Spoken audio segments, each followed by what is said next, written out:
सबसे पहले तो इस इस्लामिक नाटो की हम बात कर लेते हैं। दरअसल इसे इस्लामिक नाटो क्यों कहा जा रहा है? नाटो आप सभी जानते होंगे, national Atlantic treaty organisation.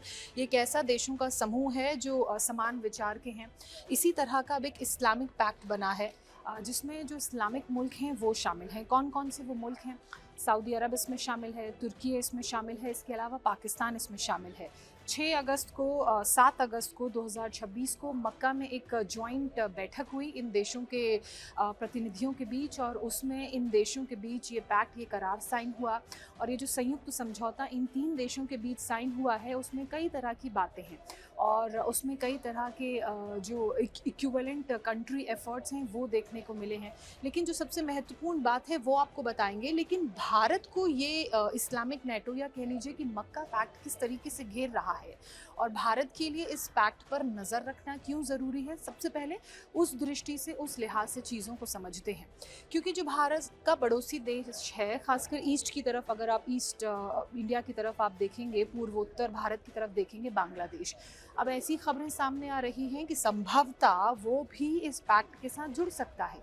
Islamic देश तो है ही, लेकिन जिस तरह का इंटरेस्ट, झुकाव और जिस तरह के संकेत उस देश की तरफ से मिल रहे हैं इस पैक्ट को लेकर, ऐसे में ये संभावना जताई जा रही है कि इन 3 देशों की सूची में, मक्का पैक्ट की इस सूची में एक चौथा देश भी शामिल हो सकता है।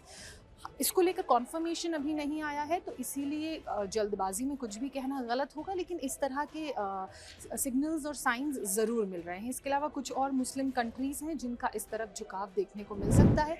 लेकिन महत्वपूर्ण बात यह है कि बांग्लादेश की मक्का डिफेंस पैक्ट में जाने की दिलचस्पी क्यों है और वो किस लिहाज से बांग्लादेश के लिए तो फ़ायदेमंद साबित होगी, लेकिन भारत के लिए एक छोर पर ये एक बड़ा ख़तरा बन जाएगा और भारत को इस ख़तरे को भांपते हुए कुछ प्रारंभिक कदम उठाने की ज़रूरत पड़ेगी। हालांकि मैं एक बार फिर से कह रही हूँ कि अभी कुछ भी कहना जल्दबाजी होगा, क्योंकि इस तरह के संकेत मिल रहे हैं, कयास लगाए जा रहे हैं, किसी तरह का कोई कॉन्फर्मेशन सामने नहीं आया है।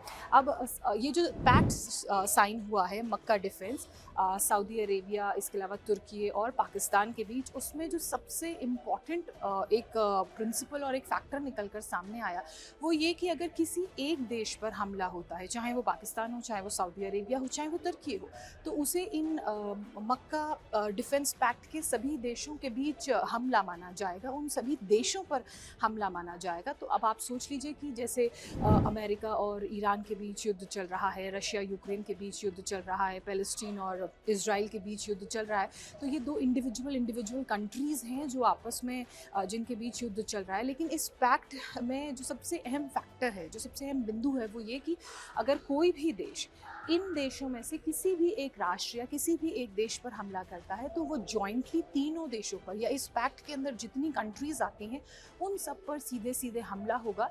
इसका मतलब ये है कि जो रिटेलिएशन होगा इन देशों की तरफ से, अगर फ़र्ज़ कीजिए फॉर एग्ज़ाम्पल कोई तुर्की पर हमला करता है, तो तुर्की पर हमला पाकिस्तान पर भी हमला माना जाएगा, सऊदी अरेबिया पर भी हमला माना जाएगा, और इसका रिटेलिएशन तीनों देश मिलकर उस देश पर करेंगे जो तुर्की पर हमला कर रहा है।